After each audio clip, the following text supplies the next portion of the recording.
네, 시작하겠습니다. 오늘은 산상수훈 47번째 시간입니다. 하나님이 감추어져 있으면 하나님과 재물을 동시에 섬기게 된다. 마태복음 6장 24절 말씀입니다. 한 사람이 두 주인을 섬기지 못할 것이니 혹 이를 미워하고 저를 사랑하거나 혹 이를 중히 여기고 저를 경히 여김이라. 너희가 하나님과 재물을 겸하여 섬기지 못하느니라. 아멘.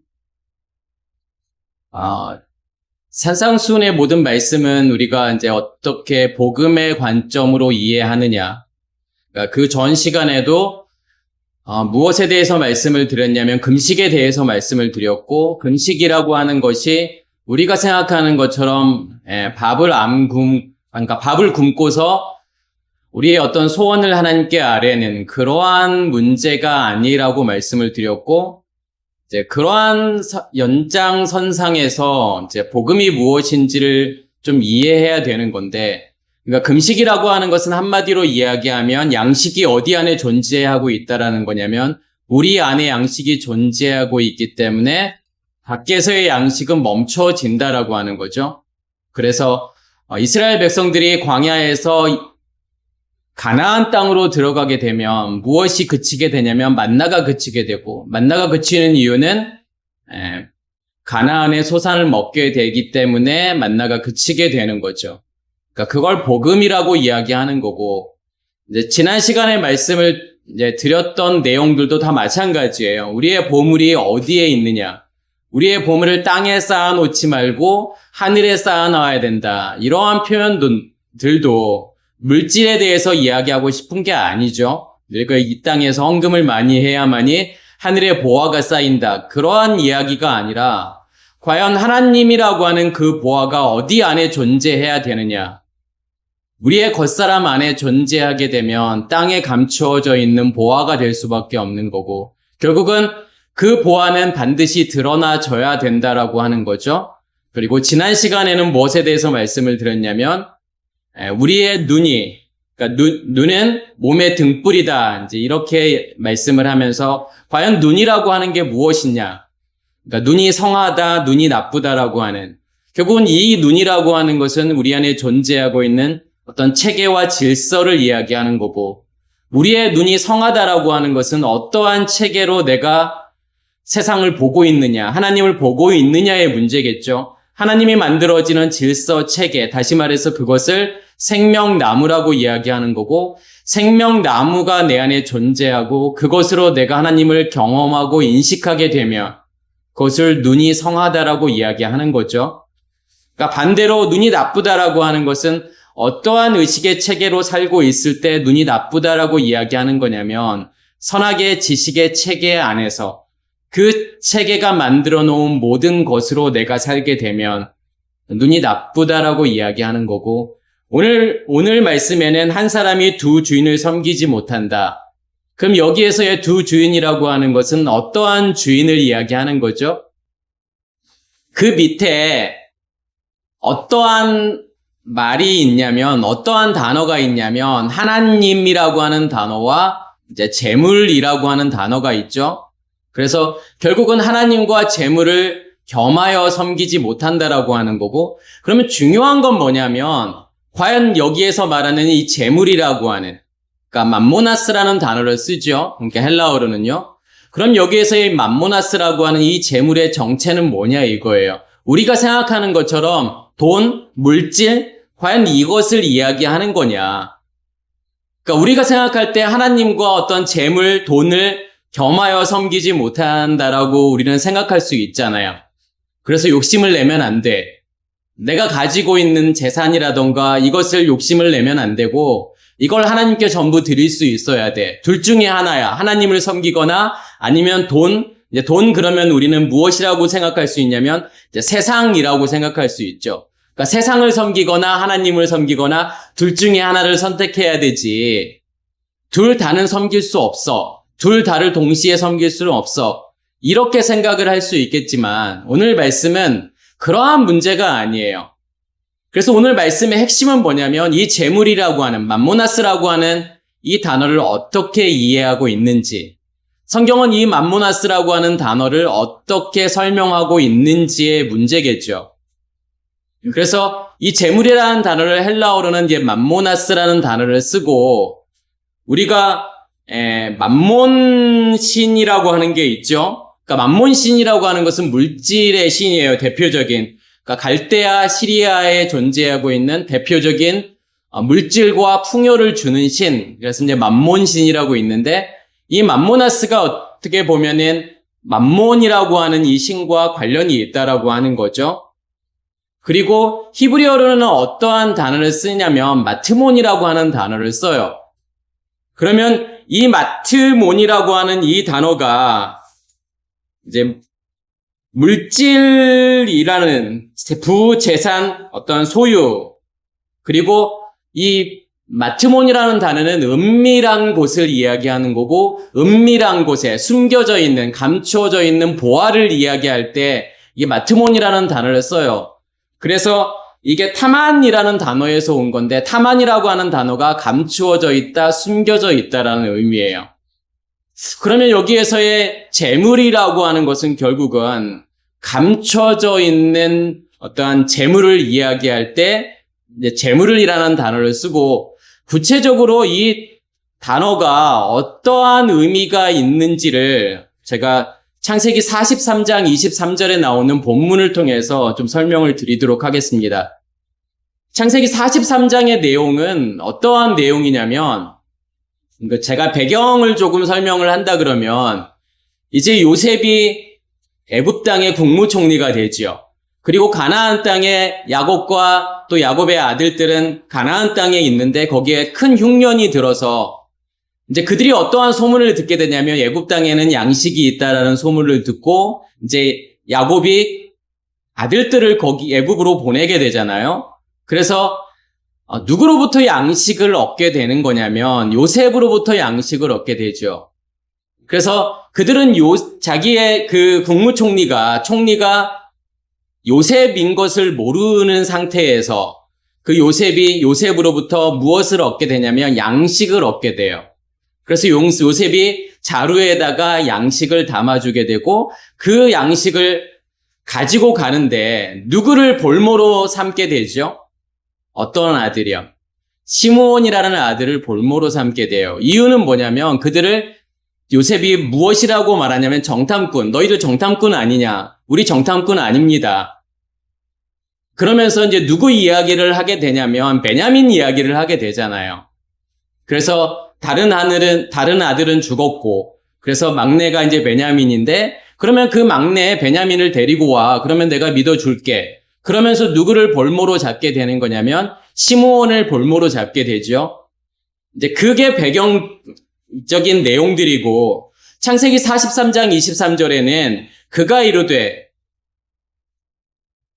그 시므온을 볼모로 잡은 다음에 이제 양식을 가지고 아버지가 있는 곳으로 가게 되고 그러니까 아버지에게 그 이야기를 하니까 아버지는 걱정이 되는 거죠. 또 아들을 잃을 수도 있다는 생각을 했기 때문에 그리고 요셉으로부터 받았던 양식이 다 떨어지게 되니까 어쩔 수 없이 또 양식을 구하러 애굽에 갈 수밖에 없는 거예요. 그러면서 누구를 데려가게 되냐면 베냐민을 데려가게 되죠. 그러면서 이제 근데 그 자루에 요셉이 주었던 자루에 양식이 있는데 그 양식을 가져오면서 중간에 뭘 발견하게 되냐면 그 안에 돈이 있다라는 것을 발견하게 돼요. 그러니까 그 돈은 어떤 돈이냐면 자기들이 양식을 사기 위해서 가져왔던 돈이 자루에 있다라는 것을 발견하게 되죠.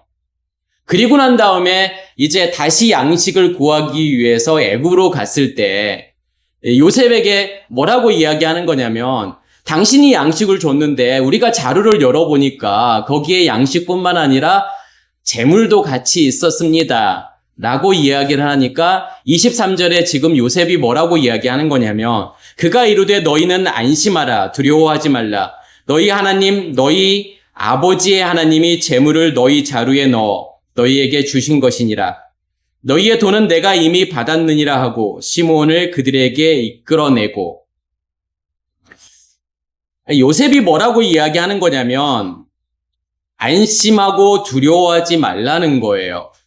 자, 그러면 여기에서 자루라고 하는 단어가 나오고, 그 다음에 자루의 재물이라고 하는 단어가 나오죠. 그러면 자루라고 하는 것은 여기에서 무엇으로 우리가 이해할 수 있을까요? 예, 우리의 몸. 우리의 자신이 뭐로 존재하고 있는 거냐면 자루라고 하는 거예요. 거기에 누가 양식을 채워주는 거냐면 요셉이 양식을 채워주는 거잖아요. 그러니까 요셉이라고 하는 것을 단어는 멋뭇을 더하다라는 뜻이 있어요. 그러니까 우리가 요셉을 이해하기 위해서는 무엇을 이해하셔야 되는 거냐면 야곱을 이해하셔야 돼요. 야곱의 12아들. 결국은 야곱의 12아들이라고 하는 것은 무엇을 완성하기 위한 거냐면 야곱을 완성하기 위한 거라는 거예요. 야곱이 어떠한 이름을 받게 되죠? 이스라엘이라는 이름을 받게 되잖아요. 그러니까 이스라엘이라는 뜻은 뭐냐면 하나님께서 싸우신다. 하나님께서 정복하신다라는 뜻이에요. 그러면 무엇을 통해서 하나님께서 싸우시고 하나님께서 정복하시는, 그러니까 하나님께서 우리를 지배하고 다스리는 상태가 되는 거냐면 그 12아들이라고 하는 걸 통해서 그 12아들이 그것을 설명하고 있다라고 하는 거고, 요셉이라고 하는 것은 무엇을 이야기하는 거냐면 우리 안에 양식을 공급한다라는 거예요. 하나님의 일하심을 설명할 때 우리가 요셉이라고 하는 것을 이해할 수 있죠. 그래서 요셉이라고 하는 것은 결국은 우리 안에 양식을 공급하는 거예요. 그러니까 예수 그리스도의 일하심이라고 이해하시면 되겠죠. 예수 그리스도를 통해서 우리 안에 양식을 공급하게 되고 그 양식을 또 밖으로 공급해주는, 다른 사람들을 먹이는 양식으로 주게 되는. 그래서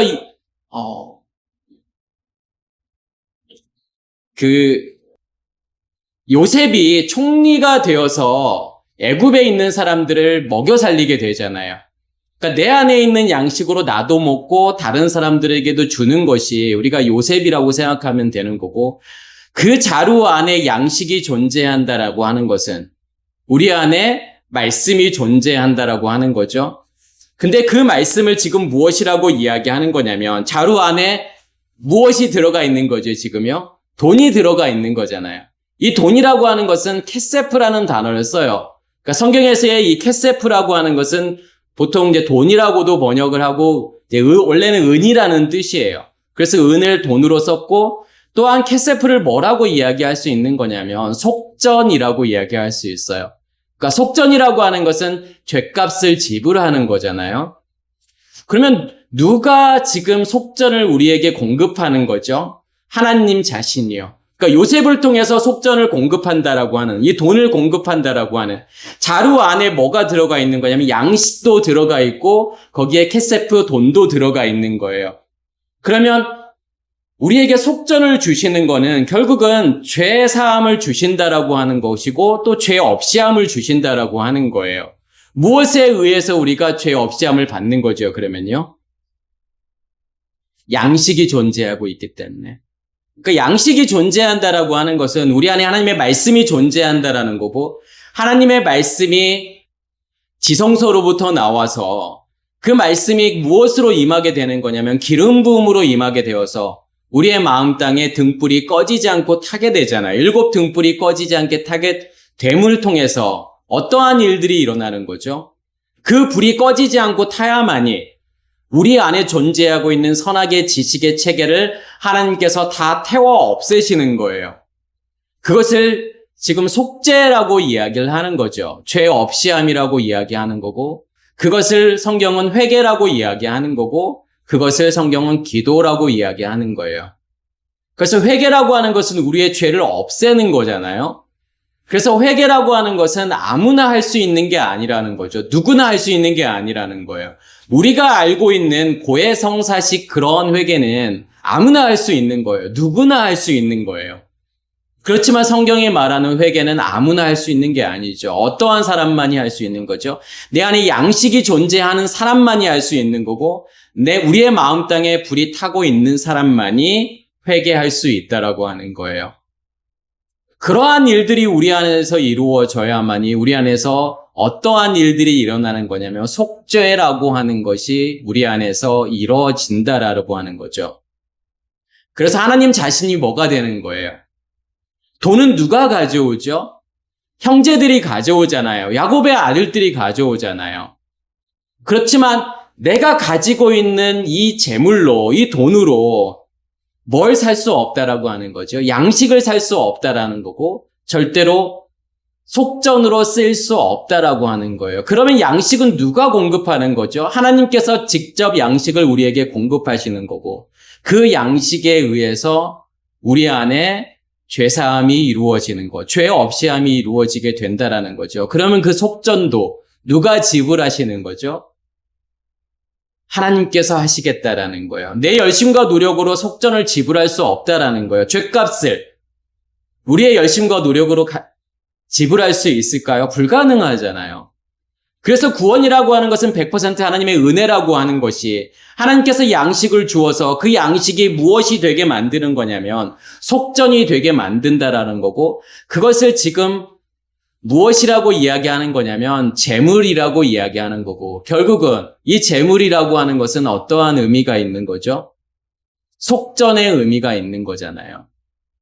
결국은 우리 안에 존재하고 있는 겉사람이 죽어야만이 누가 드러나게 되는 거냐면 하나님만이 온전하게 드러나게 되겠죠. 그래서 여기에서 말하는 너희 돈은 내가 미리 받았느니라. 하나님께서 우리에게 속전을 지불하셨다라고 하는 거고 그렇기 때문에 누가 지금 놓이게 되는 거죠? 시므온이 놓이게 되잖아요. 그러니까 시므온이 놓인다라고 하는 것은 이 시므온이라고 하는 단어는 샤마라는 단어죠. 그러니까 샤마라고 하는 것은 듣다라고 하는 거예요. 그러니까 듣는 것은 뭐냐면 보는 거고 인식하는 거고 경험하는 거예요. 그러면 우리 안에 속전이 존재하는 만큼 그 양식에 의해서 속전이 우리 안에서 이루어지는 만큼 다시 말해서 이 마트몬이라고 하는 재물이 그러니까 어떠한 재물을 이야기하는 거죠?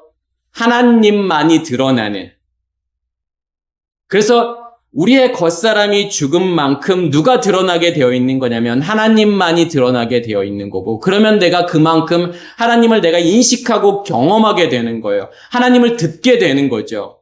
그걸 시므온이라고 이야기하는 거예요. 그래서 속전이 지불된 만큼 내가 하나님을 인식하게 되는 거고 하나님을 경험하게 되는 거죠. 그러면서 뭐라고 이야기하는 거냐면 너희 아버지의 하나님, 그러니까 너희의 하나님, 너희의 아버지의 하나님. 그러면 너희 아버지의 하나님은 야곱의 하나님만을 이야기하는 걸까요? 그것이 아니라 하나님이라고 하는 말씀, 그 양식에 의해서 만들어지는 성전의 완성. 그러니까 하나님께서 나를 온전히 지배하고 다스리는 상태를 무엇이라고 성경은 이야기하는 거냐면 아버지라고 이야기하는 거야. 그게 아부라고 하는 단어예요.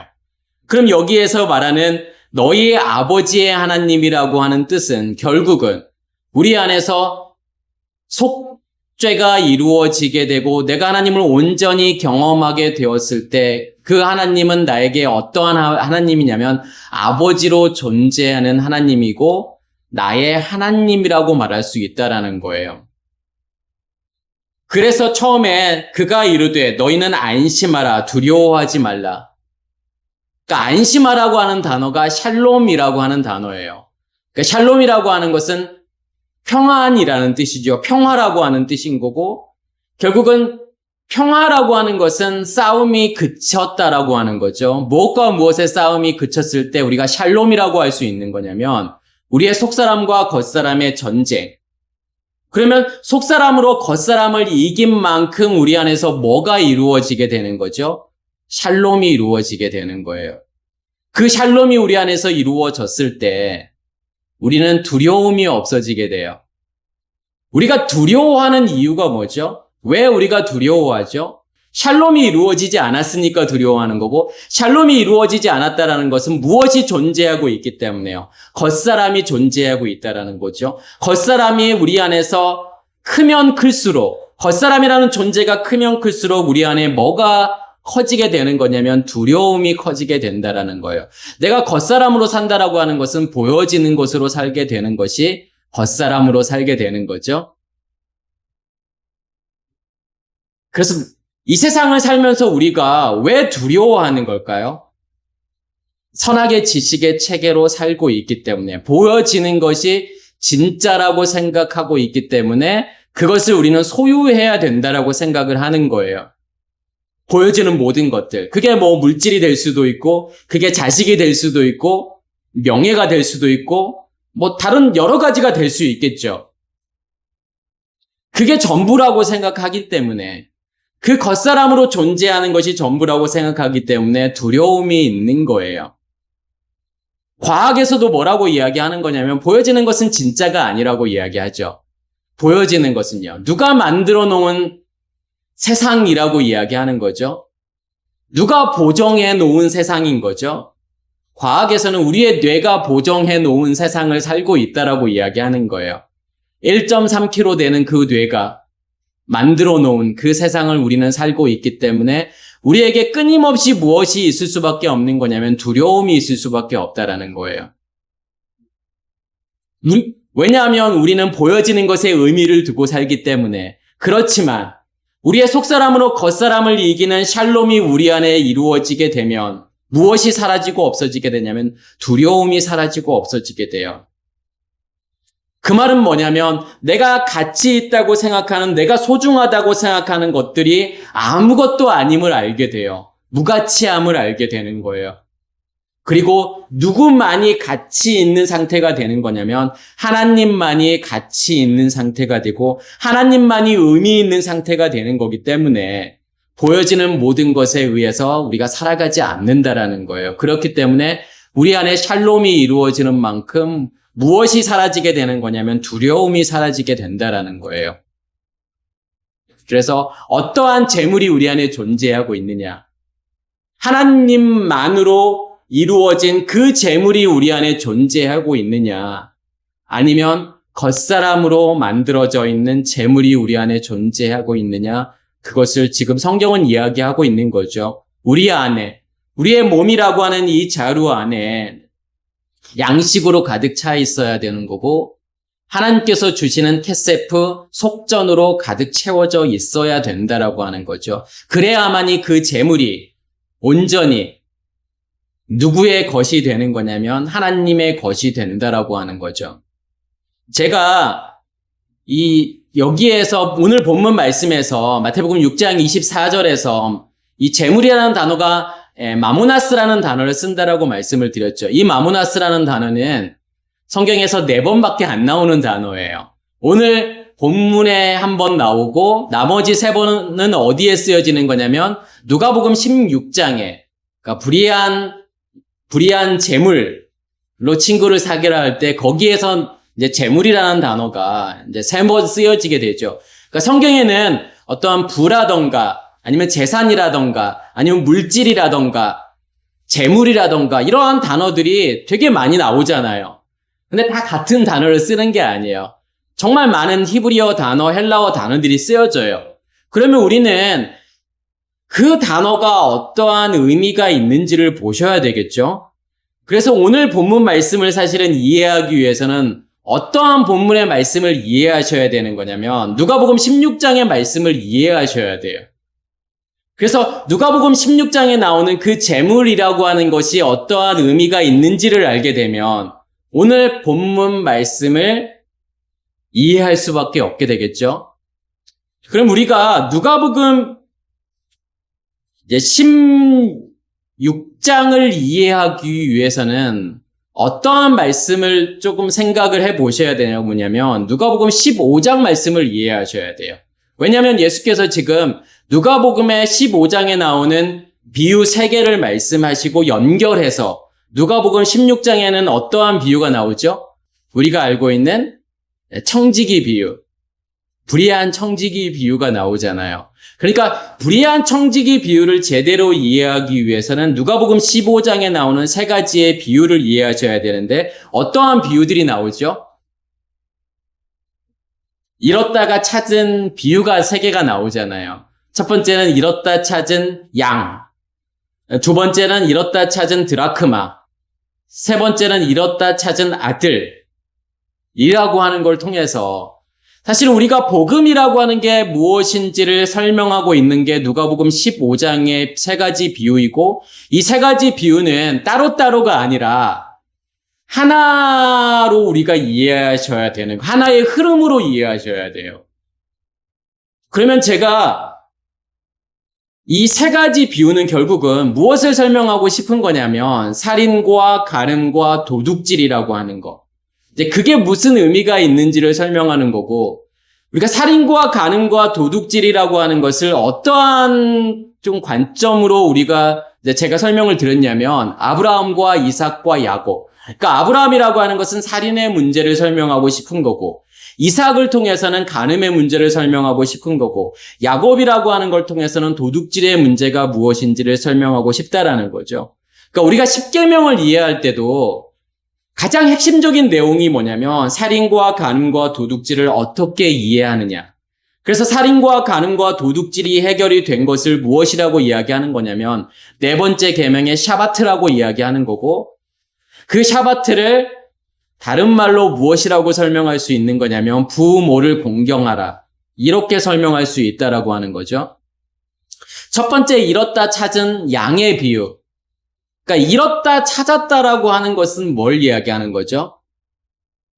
죽음을 이야기하는 거예요. 죽고 다시 사는 걸 이야기하는 거죠. 그러면 지금 잃어버린 한 마리의 양, 그리고 남아있는 99마리의 양. 그래서 99라고 하는 것은 그 하나가 잃었다 찾아서 무엇을 완성을 하게 되냐면 100이라고 하는 것을 완성을 하잖아요. 그러면 100을 완성하기 위해서 이 99라고 하는 것은 아무 의미가 없다라는 거예요. 진짜 의미가 있는 건 뭐냐면 잃었다 찾은 그 하나가 무엇을 완성하게 되는 거냐면 100이라고 하는 걸 완성하는 거고, 100은 무엇이라고 설명할 수 있죠? 아브라함이 몇 세에 이삭을 낳게 되냐면 100세에 이삭을 낳게 되잖아요. 아들을 낳게 되잖아요. 그러면 100이라고 하는 것은 무엇을 의미하는 거냐면 생명을 의미하고 아들을 의미하는 거고 씨를 의미하는 거예요. 그러니까 100이 완성이 됐다. 잃었다 찾음으로 100이 완성이 되었다. 그러면 누구의 죽음과 부활이라고 하는 걸 통해서 지금 100을 완성하시겠다라고 하는 거냐면 예수 그리스도의 십자가의 죽음과 부활이라고 하는 걸 통해서 이 100을 완성하시겠다라고 하는 거고, 다시 말해서 우리 안에 그 생명이 심겨지게 되는 거, 첫째 날이 우리 안에 빛이 간직하게 되는 거, 우리의 마음 땅에 불이 타게 되는 거, 그거는 예수의 십자가의 죽음과 부활이 우리 안에서 이루어졌을 때 그것을 메아 100이라고 이야기하는 거예요. 그 씨가 심겨지게 되는 거. 그것을 무엇이라고 이야기하는 거냐면 살인의 문제라고 이야기하는 거예요. 그러니까 살인이라고 하는 것은 내가 누구를 죽이고 있는 거라고 생각하시면 되냐면 하나님을 내가 살인하고 있었다? 그러면 하나님을 살인했다라고 하는 것은 어떤 의미가 있냐면 하나님이 존재하지 않는 거예요. 그러니까 죽은 하나님이에요. 그러니까 하나님이 어떠한 상태에 있을 때 그러면 존재하지 않는 죽은 하나님일까요? 밖에 있을 때. 율법 안에 있는 하나님은 나와 전혀 상관없는 하나님이기 때문에 그 하나님은 죽은 하나님이라는 거고, 그럼 우리가 살인의 문제를 해결할 수 있는 유일한 방법은 뭐라는 거죠, 결국은요? 내가 예수와 함께 십자가의 죽음을 죽고 그 생명이 내 안에 심겨졌을 때 무엇을 넘어오는 거냐면 죽음을 넘어온다라고 하는 거예요. 그것을 유월이라고 이야기하는 거고 그것을 유월절이라고 이야기하는 거죠. 첫 번째 비유를 통해서 살인의 문제가 해결이 되는 거예요. 우리 안에 생명이 심겨지게 되므로 살인의 문제는 넘어오는 거예요. 왜요? 그 생명이 심겨지게 졌다라고 하는 것은 우리 안에 누가 존재하고 있는 거죠? 하나님이 우리 안에 존재하고 있다라는 거잖아요. 그렇기 때문에 살인의 문제를 넘어오는 거고, 그러면 간음의 문제라고 하는 것은요, 두 번째는 잃었다 찾은 드라크마. 하나의 드라크마를 잃었다가 다시 찾아서 그 10을 완성하게 되는 거죠. 그러면 그 10은 무엇이라고 말할 수가 있을까요? 셋째 날에 씨 맺는 채소, 씨 가진 열매라고 말할 수 있겠죠. 첫 번째 씨는 잃어버려야 돼요. 잃었다가 다시 찾아야 되죠. 하나님께서 지금 아브라함에게 이삭이라는 아들을 주고 그 이삭을 번제로 드리라고 하잖아요. 죽이라고 한단 말이에요. 모리아산에 가서요. 그리고 그 이삭은 실제로 죽은 거예요. 그 양이 대신해서 죽었지만 그러면 그렇게 그 사건을 통해서 다시 얻은 이삭이라고 하는 것은 어떠한 의미가 있는 거죠? 우리 안에 씨가 심겨지고 그 씨는 반드시 싹이 나야 되는 거예요. 그게 생명이라면 싹이 나야 되는 거고. 그러면 싹이 나서 자라서 거기에서 무엇이 일어날 수밖에 없는 거죠? 암술과 수술이 만들어지고 암술과 수술이 만나서 반드시 수정이 일어나게 되면 그 수정에 의해서 뭐가 만들어져요? 씨가 만들어지잖아요. 씨방에 씨가 만들어지잖아요. 그러면 그 씨는 처음의 씨와는 다른 씨예요. 분명히요. 그렇지만 같은 씨예요. 그러니까 다르다라고 이야기하는 것은 결국은 다른 불이라고 이야기할 수 있는 것은 어떠한 기름 부음에 의해서 이 불이 타고 있느냐의 문제겠죠. 처음에는요. 밖에서 말씀이 들려져서 그 말씀이 기름 부음으로 임해서 이 불이 타겠지만 나중에는요. 우리 안에 지성소로부터 말씀이 기름 부음으로 나와서 이 불은 꺼지지 않게 타겠죠. 그래서 이삭을 드리고 이삭은 죽고 다시 이삭을 받게 되는 사건이에요. 여기에서도 드라크마라고 하는 것이 그런 의미예요. 잃었다가 다시 찾게 되는 거죠. 새로운 씨를 하나님께서 주시겠다라고 하는 것이 잃었다가 찾은 드라크마. 그래서 10을 완성하게 되는 거고. 세 번째 비유는 잃었다 찾은 아들이라고 하는. 그럼 잃었다가 찾은 아들이라고 하는 것은 그 잃어버림이라고 하는 것은 무엇을 잃어버려야 되는 거죠? 처음에 아버지로부터 받았던 모든 것들을 다 잃어버려야 되는 거예요. 처음에 아버지로부터 무엇을 우리가 받게 되는 거냐면 율법으로 받게 된다라고 하는 거예요. 선악의 지식의 체계로 받게 되는 거죠. 그래서 우리는 누구나 처음에 시작이 뭐냐면 아파르 먼지예요. 그리고 선악의 지식의 체계예요. 그 체계에 의해서 살 수밖에 없는 건데 그 선악의 지식의 체계는 누가 만들었다라고 이야기하는 거냐면 계시록에서 용이 만들었다라고 이야기하는 거고 또한 그것을 사탄 마귀라고 이야기하는 거고 악한 영이라고 이야기하는 거고 그 악한 영에서 만들어지는 체계 질서 그것으로 처음에 아버지로부터 받을 수밖에 없다라고 하는 거죠. 그렇지만 그렇게 처음에 받았던 것들은 다 잃어버려야 돼요. 다 사라지고 없어져야 돼. 그래야만이 아버지로부터 온전한 것으로 다시 받게 되잖아요. 그것을 아들이라고 이야기하는 거예요. 그러니까 두 아들이 있잖아요. 그 이삭에게는요. 야곱이라는 아들이 있고 에서라고 하는 아들이 있잖아요. 결국은 두 아들 중에 에서라는 아들은 사라지고 없어져야 되는 거고 누구만이 남아야 되는 거죠. 야곱만이 남아야 되는 거잖아요. 그래서 야곱과 에서가 야복강에서 만나게 되고 둘이 헤어지게 되잖아요. 야곱은 숫곳으로 가게 되잖아요. 숫곳이라고 하는 것이 거처 처소를 이야기하는 거고 마지막 날에 초막절을 이야기하는 거예요. 그렇게 야곱은 초막절로 완성이 될 거고 다시 말해서 이스라엘로 완성이 될 거고 에서는 셰일로 가게 되잖아요. 그러니까 세일이라고 하는 것은 털이 많다라는 거고 털이 많다라고 하는 것은 가려워져 있다라는 거예요. 겉사람을 이야기하는 거잖아요. 영원히 속사람의 야곱과 겉사람의 에서는 영원히 갈라지게 되는 거예요. 겉사람과 속사람이 완전한 분리를 이야기하는 거고 겉사람은 사라지고 없어지게 되는 거죠. 속사람만 남게 되는 그 아들만 남게 되는 거.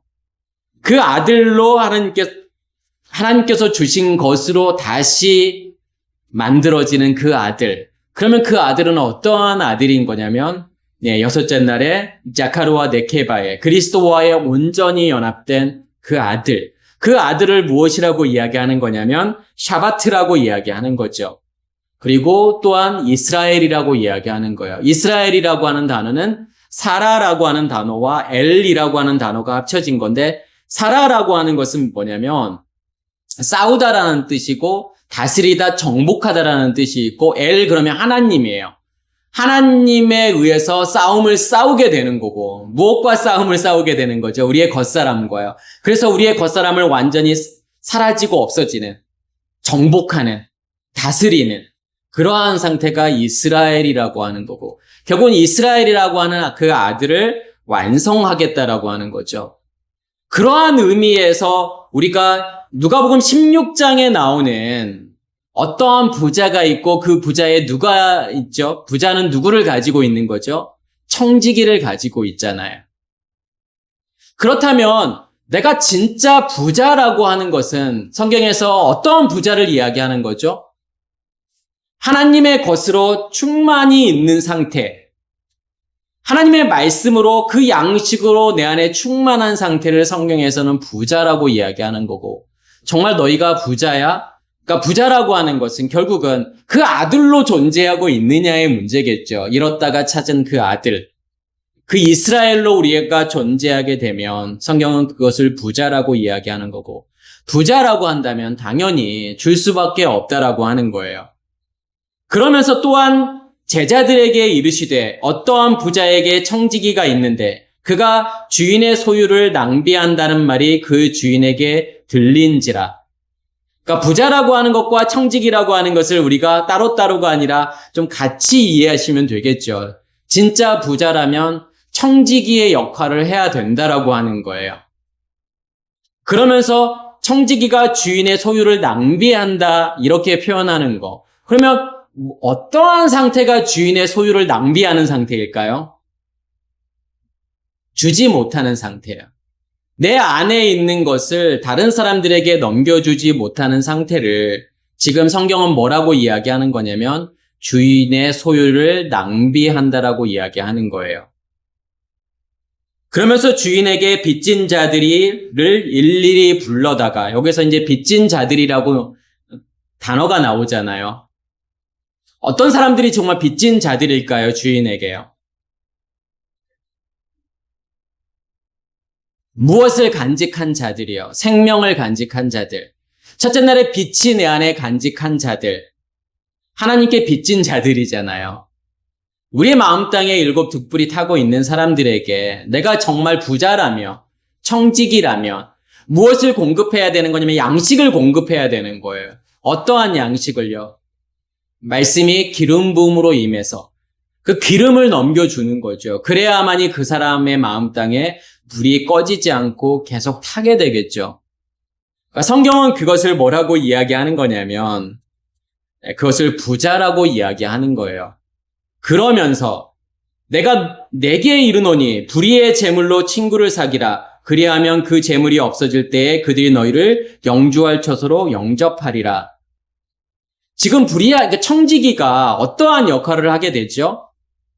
자기가 청지기 직분에서 이제 쫓겨나게 생겼으니까 주인에게 빚진 자들을 다 오라고 해서 그 빚을 탕감해주게 되잖아요. 기름 100말 빚진 사람을 50이라 쓰라고 하고 그 50을 탕감해주게 되고, 100석 빚진 사람에게 80이라고 쓰라고 하잖아요. 20을 탕감해주는 거예요. 진짜 탕감을 해줄 수 있는, 그 사람의 빚진 것을 탕감할 수 있는, 그러니까 빚진 것을 어떻게 갚으라고 말씀하시는 거죠? 하나님께서는요, 자기의 것을 우리에게 넘겨주심으로 우리를 무엇으로 만드시는 거냐면 빚진 자로 만드시는 거고, 하나님께서 그 빚을 어떻게 갚으라고 말씀하시는 거죠? 빚을 갚을 수 있는 유일한 방법은 뭐냐면 우리의 겉사람의 죽음이라는 거예요. 하나님의 것으로 충만하게 되는 것으로 갚으라고 하는 거죠. 그러니까 내가 준 것으로 너희 안에 충만하게 되면 그게 빚을 갚는 거야. 그러면 우리가 빚진 자들에게 빚을 갚을 수 있게 만들어주는 것은 내 안에 있는 양식을 기름 부음으로 주어서 그 사람 안에 불이 꺼지지 않게 타올라야만이 무엇이 사라지고 없어지게 되는 거냐면 겉사람이 없어지고 사라지게 되잖아요. 완전히 다 탕감해 줄 수 있는 건 아니에요. 왜냐하면 계시록에 보면은 7 나팔의 재앙이 있고 7 대접의 재앙이 있죠. 7 나팔의 재앙에서는 얼마만큼이 해결이 되죠? 3분의 1씩이 해결이 되잖아요. 7 대접의 사건에서는요, 전부 다 해결이 돼요. 전부 다 하나님께서 없애세요. 그 말은 무슨 말일까요? 7 나팔의 재앙이라고 하는 것은 밖에서 들려지는 말씀에 의해서 3분의 1이 해결이 되는 거지만 결국은 내 안에 있는 전체를 다 해결하려면 말씀이 어디에서 나와야 되는 거냐면 지성소에서부터 나와야 그게 7 대접이 부어지는 사건이에요. 그래서 우리가 다른 사람들에게 줄 수 있는 것은 부분적인 거예요. 부분적인 것을 해결할 수 있는 거지만 나머지 빚의 온전한 탕감이라고 하는 것은 그 사람들 안에서 이루어져야 되는 거예요. 그 사람 안에 나오는 말씀으로 기름 부음에 의해서 이루어져야 된다라고 하는 거죠. 그러면서 아까 제가 말씀을 드렸던 불의의 재물로 친구를 사귀라. 그러니까 이 말씀이 사실은 성경에서 난해 구절 중에 하나예요. 아니, 이 불의한 재물이 뭐길래 이 불의한 재물로 친구를 사귀라고 하는 거지? 재물은 나쁜 건데 불의한 재물은, 그러니까 우리는 그것을 이제 어떤 돈이라고 생각을 하잖아요. 그럼 이거는 나쁜 건데 어떻게 그것으로 친구를 사귀라고 하지? 그러면 그 불의한 재물을 예를 들어서 돈이라고 생각하고 그래 돈은 불의한 거지만 나쁜 거지만 안 좋은 거지만 그것을 이용해서 하나님의 복음을 위해서 사용되면 좋은 거다. 이제 이렇게도 해석을 할 수 있잖아요. 그러면 뒤에 말씀이 이제 걸리게 되죠. 그렇게 하게 되면 결국은 그것이 다 사라지고 없을 때, 그 돈이 다 사라지고 없어졌을 때 그것이 너희를 영주할 처소로 인도한다? 그러면 내가 불의한 재물을 돈을 불의하지만 안 좋은 거고 나쁜 거지만 그 돈을 많이 쓰면 쓸수록 그러면 나를 그 돈이 천국으로 인도해 준다? 이렇게 해석하면 뭔가 맞지 않잖아요. 그럼 헌금을 많이 내야만이 천국에 갈 수 있는 건가? 이렇게도 생각할 수 있지만 여기에서의 재물의 맘모나스라고 하는 거, 그건 불의한 재물은 뭐가 불의한 재물인 거죠? 내가 줄 수 없는 게, 내 안에 있는 것을 밖으로 내보낼 수 없는 것이 불의한 재물이라고 하는 거고, 그러면 왜 주지 못하는 거죠? 여전히 내 안에 겉사람이 더 크기 때문에 그런 거예요. 내가 내 안에 있는 것을 주려면 무슨 문제가 해결이 되셔야 되는 거냐면 간음의 문제가 해결이 되셔야 돼요. 간음의 문제라는 건 뭐죠? 첫째 날에 살인의 문제가 해결이 되었다라고 하는 것은 우리 안에 뭐가 존재하고 있는 거예요? 생명나무가 존재하는 거예요. 그럼에도 불구하고 무엇도 존재하고 있는 거냐면 선악의 지식의 나무도 존재하고 있는 거고, 처음에는 뭐가 더 커 보이는 거죠? 무엇에 의해서 살아가는 거예요? 선악의 지식의 체계에 의해서 살아가요. 이 나무에 의해서 살아가요. 그렇지만 하나님의 일하심에 의해서 점점점 무엇이 자라게 되냐면 생명나무가 자라게 되면 이 선악의 지식의 체계는, 이 나무는 점차 사라지고 없어지게 되겠죠.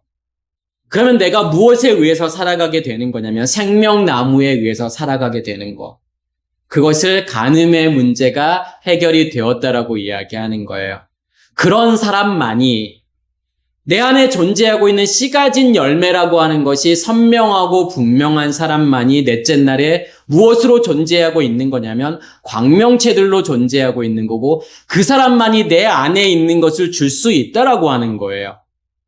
그걸 오순절이라고 이야기하는 거죠. 그러니까 셋째 날에서 넷째 날로 넘어가는 것을 오순절이라고 하는 거고, 그래서 오순절이 온 사람만이 내 안에 있는 것을 줄 수 있다라는 거고, 오순절이 왔다라고 하는 것은 누가 더 크다라는 거예요.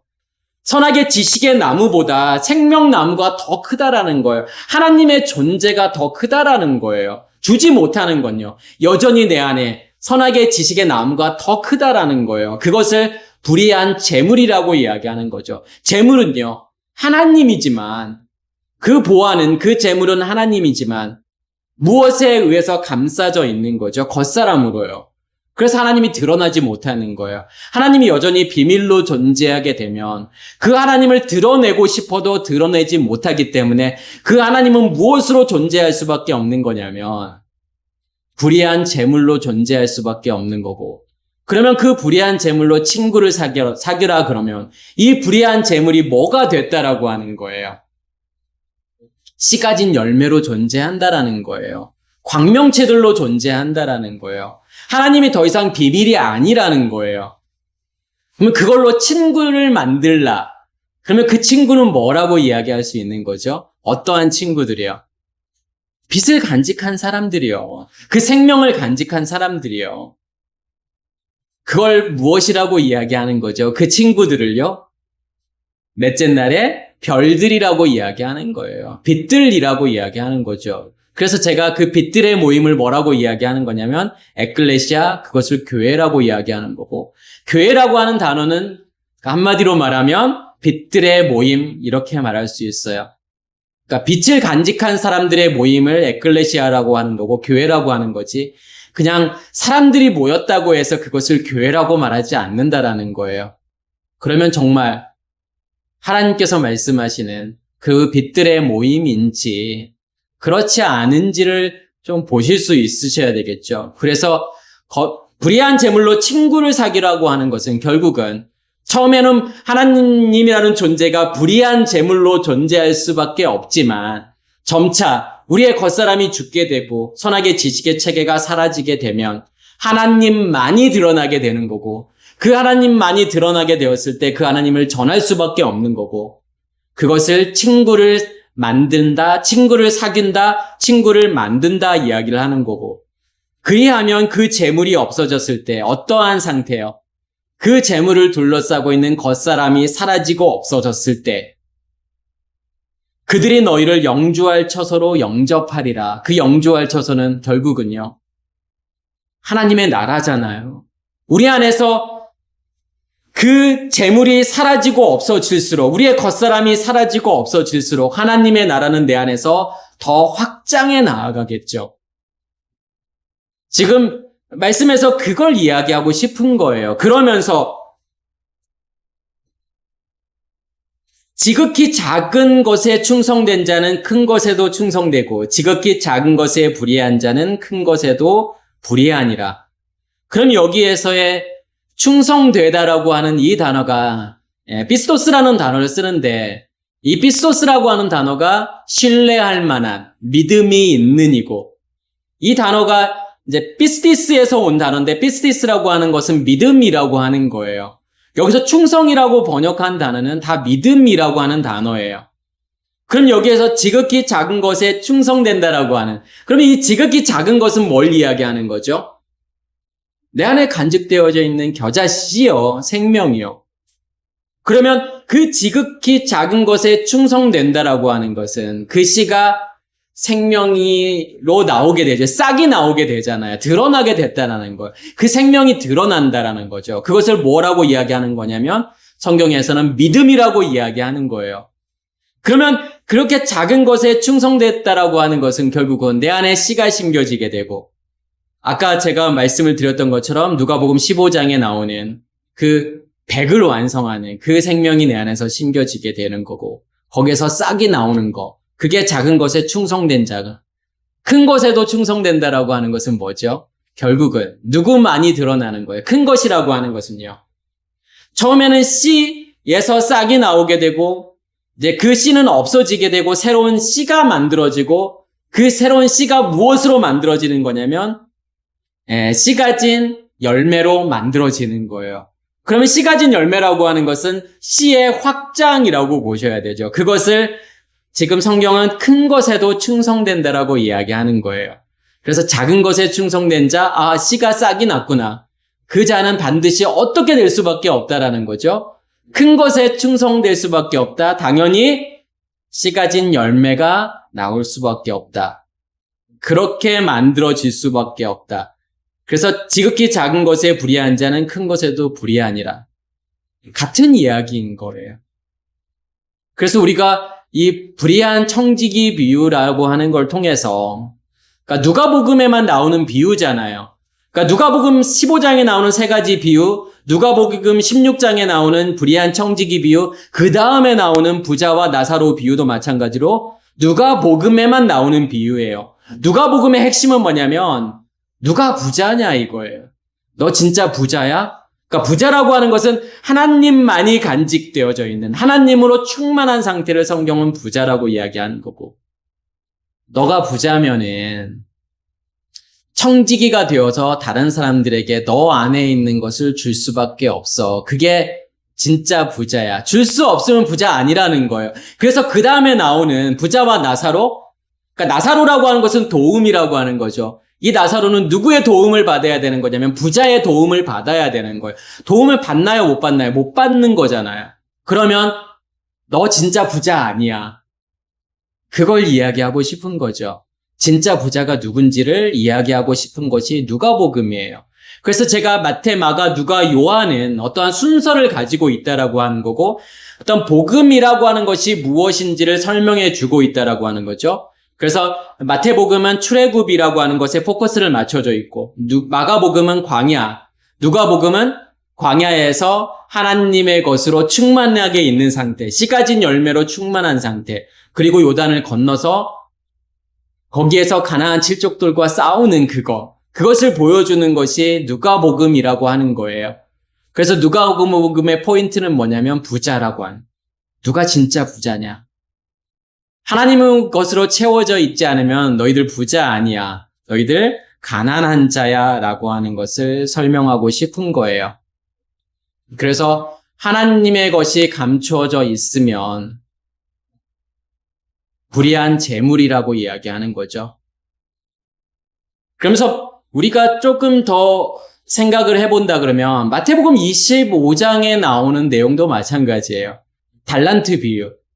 그러니까 오늘의 이 누가복음 16장의 말씀을 제대로 이해하시려면 마태복음 25장에 나오는 그 세 가지 비유를 이해하셔야 돼요. 그러니까 같은 흐름이라고 보시면 돼요. 그러니까 불의한 재물, 그러니까 불의한 청지기 비유라는 것과 우리가 달란트 비유에서도 한 달란트를 어떻게 하죠? 감춰 놓잖아요. 땅에 묻어 놓잖아요. 그러면 한 달란트가 드러나지 않는 거하고 똑같은 거죠.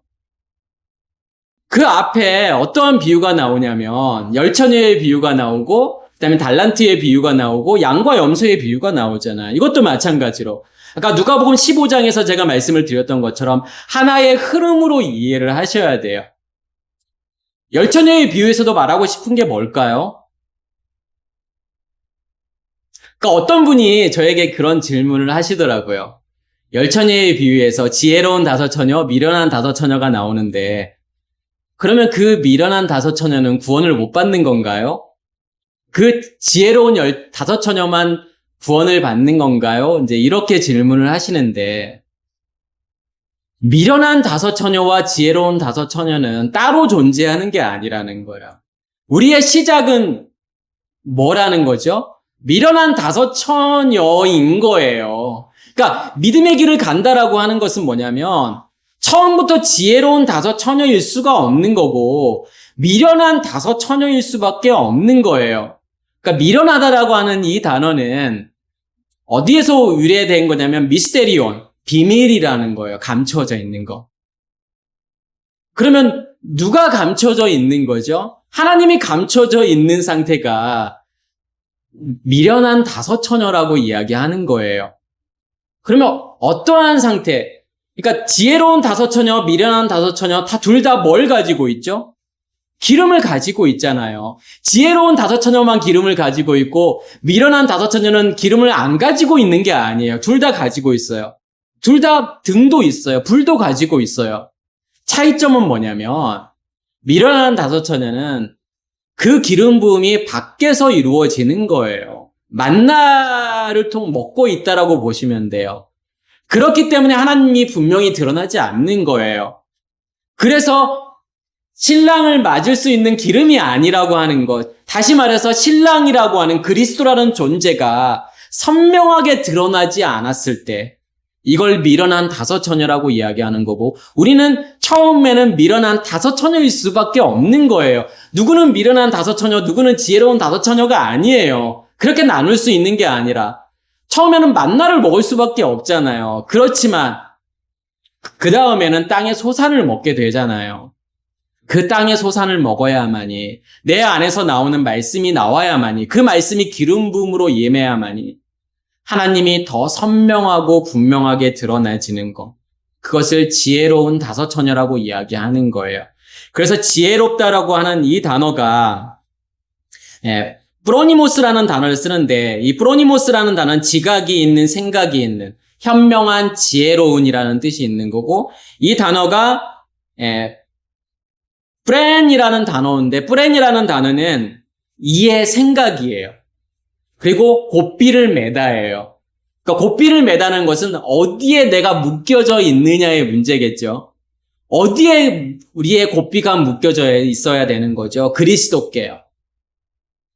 그래야만이 그리스도로부터 나오는 말씀이 우리 안에 기름 부음을 임해서 우리의 마음 땅에 불이 꺼지지 않고 계속 타올라야만이 하나님이라는 존재가 더 선명해지고 분명해지는 거죠. 하나님이 더 이상 비밀로 존재하지 않을 때, 더 이상 그렇게 되었을 때 우리가 더 이상 미련한 다섯 처녀로 존재하는 것이 아니라 지혜로운 다섯 처녀로 존재하게 된다라는 거예요. 그 지혜로운 다섯 처녀는 누구와 연결되어 있는 거냐면 그리스도와 연결이 되어 있다라는 거고. 그러면 그렇게 지혜로운 다섯 처녀를 두 번째 비유에서 뭐라고 이야기하는 거냐면 그 하나를 가지고 있다라고 이야기를 하는 거예요. 그것을 무엇이라고 이야기하냐면 씨 가진 열매라고 이야기하는 거예요. 씨 가진 열매가 존재하면 땅에 묻어둘 수 없다라는 거예요. 땅에 묻어두고 있어? 그러면 그거 열매 아니야. 절대로 씨 가진 열매는 땅에 감추어질 수밖에 없다라는 거고 반드시 드러날 수밖에 없다라는 거예요. 거기서 5달란트, 2달란트, 1달란트 다 같은 거라고 보시면 돼요. 5달란트도 2달란트도 1달란트도 다 씨 가진 열매.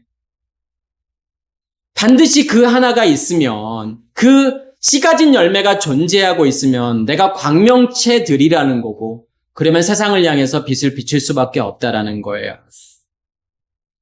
그게 장사예요. 장사라는 게 뭐죠?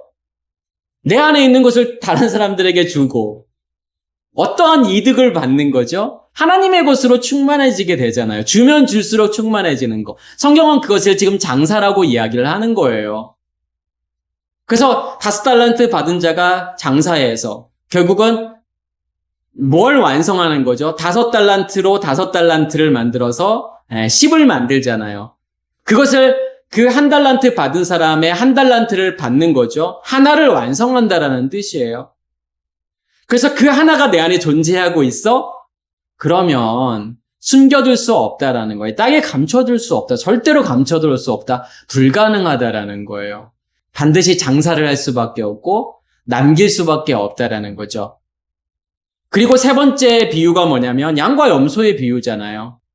양은 오른편에, 그다음에 염소는 왼편에 세우고, 그다음에 양을 무엇이라고 이야기하지요? 영생. 그다음에 염소를 영벌이라고 이야기하는 거죠.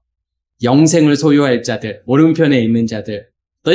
내가 굶주림 가운데 있을 때 양식을 주었고, 갈증이 있을 때 마실 것을 주었고, 또 옷이 없을 때 옷을 입혀 주었고, 아플 때 돌아보았고, 그 다음에 감옥에 갇혔을 때도 나 찾아봤다라는 거잖아요. 제가 언제 그랬습니까? 지극히 작은 자에게 한 것이 나에게 한 거야. 그러면 무엇을 의미하는 걸까요? 지극히 작은 자에게 그러한 일들을 했다라고 하는 것은요. 그것을 장사라고 이야기하는 거예요. 두 번째 비유에서. 달란트 비유에서 5달란트 받은 자, 2달란트 받은 자가 장사를 하잖아요.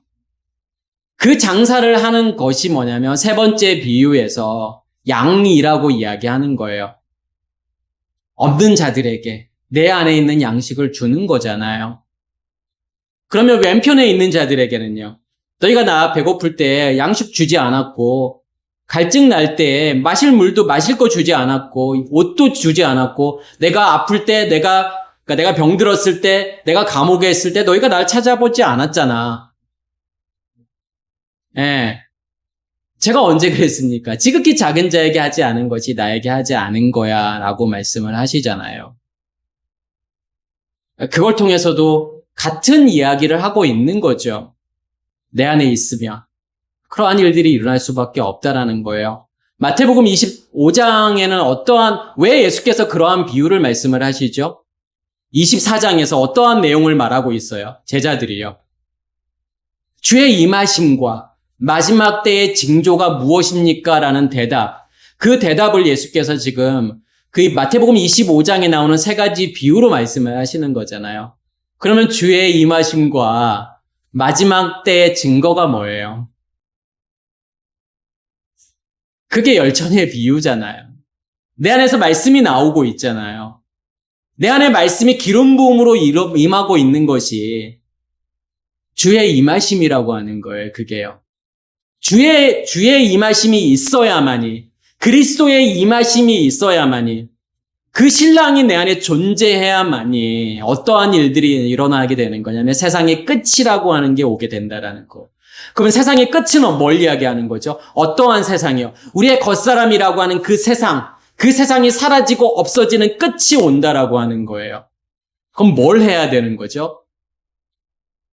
내 안에 있는 것을 주면 줄수록요.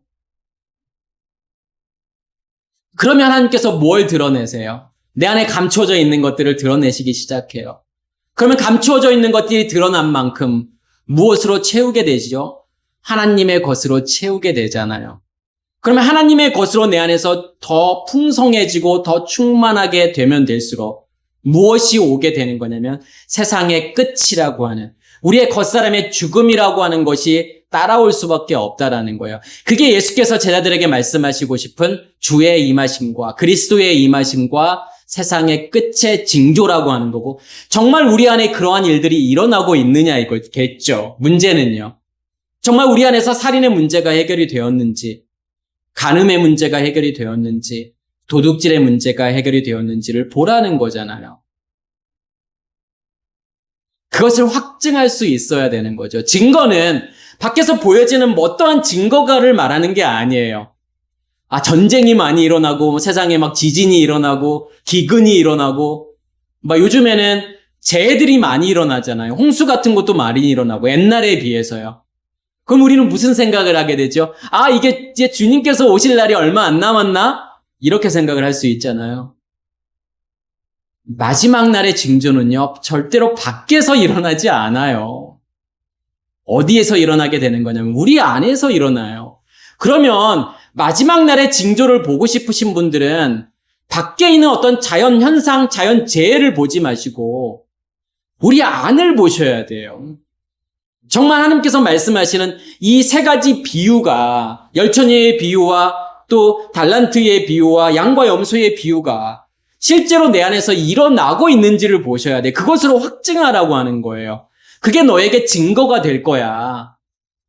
만약에 그러한 증거가 우리 안에서 이루어지지 않는다면 세상의 끝은 절대로 오지 않는다라는 거예요. 아무리 내가 흰옷을 입고 산에 올라가서 예수 그리스도께서 언제 오시나 하늘을 아무리 쳐다보고 있어도 그 예수는 그렇게 오지 않는다라고 하는 거예요. 그래서 그 증거들을 우리 안에서 찾으시는, 그러면 이 말씀들, 제가 지금 드렸던 말씀들이 다 이해가 되셨다면 오늘 본문 말씀은 당연한 거잖아요. 지금 그 이야기하고 있는 거잖아요. 너희가 하나님과 재물을 동시에 겸하여 섬길 수 없다라고 하는 거죠. 우리의 겉사람이 존재하고 있으면, 선악의 지식의 체계가 존재하고 있으면 그것이 주인이 되어서 그것에 의해서 살아갈 수밖에 없는 거잖아요. 그게 우리의 마음이라고 하는 거죠. 우리의 마음이 어디에 있어야 되느냐? 하늘에 있어야 되느냐? 너의 보물이 있는 곳이 너의 마음이야 라고 이야기하는 거잖아요. 그래서 어떠한 주인으로 내가 지금 살고 있느냐? 하나님이 나의 온전한 주인이 되어서 살고 있느냐? 아니면 여전히 선악의 지식의 체계로 살고 있느냐? 절대로 두 주인 섬길 수 없어. 하나는 반드시 없어져야 돼요. 아예 처음부터 한 주인으로 살던가요? 선악의 지식의 체계라고 하는, 율법이라고 하는 한 주인으로 살던가요? 그렇지만 하나님의 생명이 내 안에 심겨짐으로 만들어지는 생명나무가 내 안에 존재하고 있다면, 그 두 주인이 존재하고 있다면 반드시 한 주인은 사라지고 없어질 수밖에 없다라는 거죠. 무엇에 의해서요? 하나님이라고 하는 주인에 의해서요. 이게 오늘 본문에서 이야기하고 싶은 내용들이에요. 그래서 이 말씀을 통해서 우리 안에서 이러한 일들이, 성경에서 말하고 있는 이러한 일들이 일어나는지를 확증하시는 우리 모두가 되기를 간절히 소원합니다. 마치겠습니다.